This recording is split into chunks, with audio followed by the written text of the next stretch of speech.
आजु मोरे रामा के बियाहत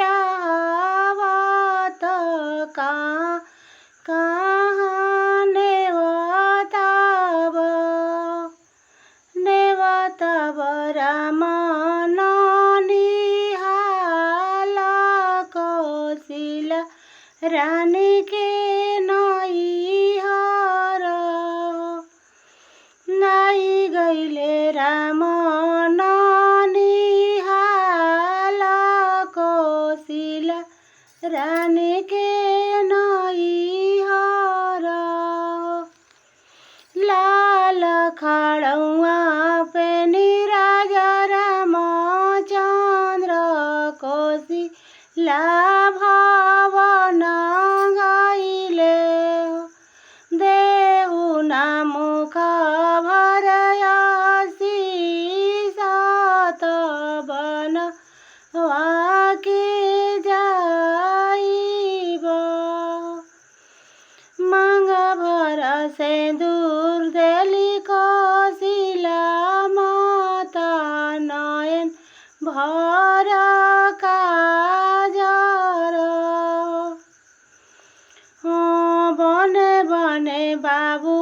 विचारत रहबत पीठ धुरिया नहीं लगी हो लाल खड़ुआ पे राजा रामचंद्र के ई भवन गईले हो देहु न मुख भरयासी सतवन वाके जाइब सुतल मेरा हाली के कैया माता हंसी उठी बोलेली हो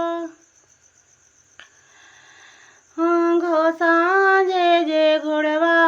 दौड़ाई हाथ भोर जानी हो खेदी हो भोर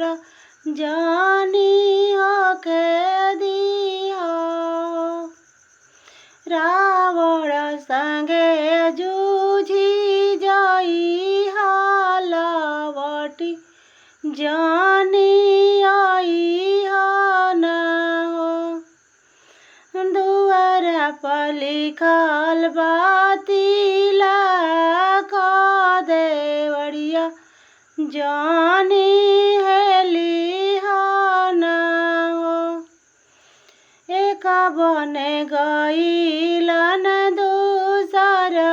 बने आव रूती सर बने हो बनवा में देखे ले लो मढ़िया तो देखी के मोहित भइले देखी के मोहित भइले के कर हवा बाबू आलर के कर दुलर कवनय भागिन बनवा भेजली त बने बने विचारेल बने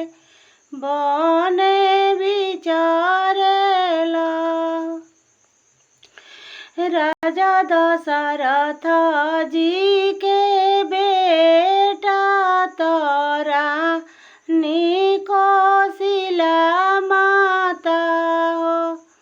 के कैया भागिन बनवा भेजली त बने बने बिचारिला हो के कई पपिनिया बनवा भेजली त बने बने